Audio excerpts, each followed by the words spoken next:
Good morning! Welcome to another episode of Era Cooking Vlogs. Magluluto po tayo ngayon ng pork pochero and here are the ingredients that we will need. Gagamit po tayo ng cabbage, bagu beans, carrots, bell pepper, bok choy or pechay, half kilogram of liampo. For sauteing, gagamit po tayo ng garlic and onion.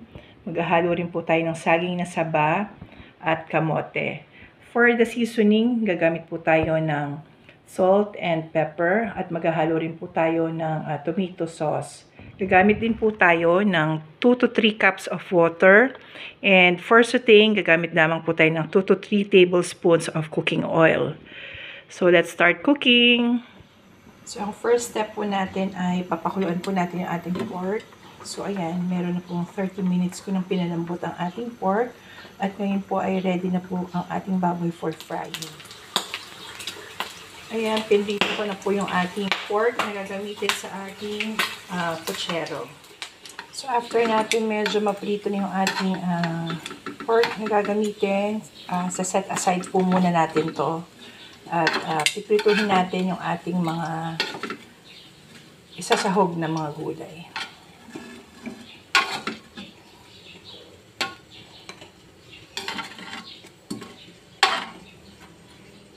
Ngayon naman ay piprituhin natin ang ating saging na saba.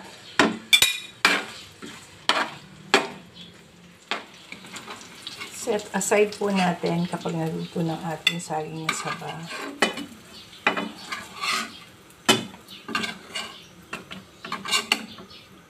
Nating piprituhin ay ang kamote. Isama ko na rin po sa kamote ang ating carrot, bell pepper. Ayan, kasi pampabango po ang bell pepper. May kakaibang aroma or mas lalong sumasarap kapag hinahaluan ng bell pepper ang ating pochero.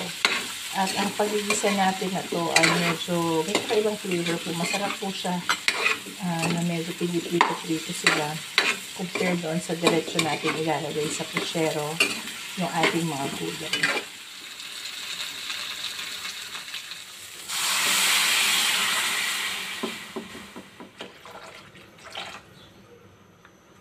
Pag medyo kumukulo na po yung ating sabaw, pwede na po natin ilagay ang ating tomato sauce. So, kahit anong brand naman po ng tomato sauce ang gamitin nyo ay pwede. At pwede na rin po natin ilagay ang ating pinritong pork kanina.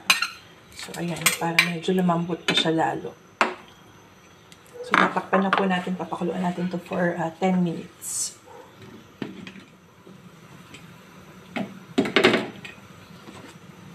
So, lalagay na po natin yung pinirito natin kaninang kamote, carrots, bell pepper, and bagu beans.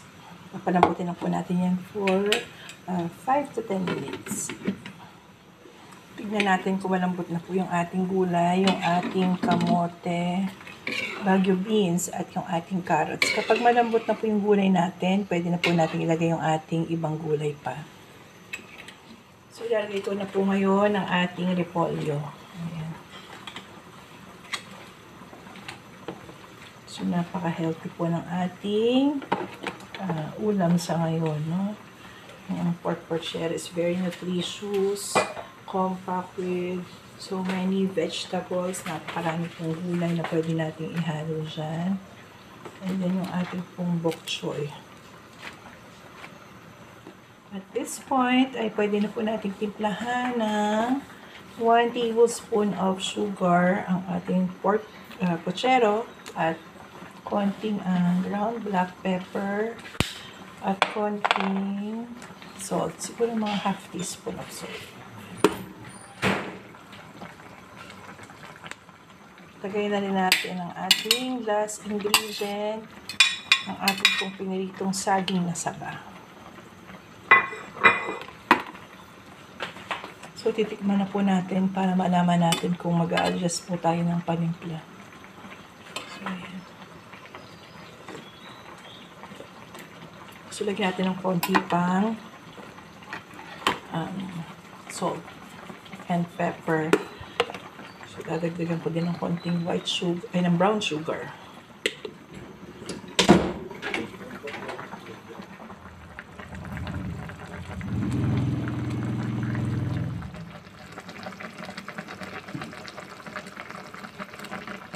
So, ayan, luto na po ang ating very nutritious na pork pochero recipe.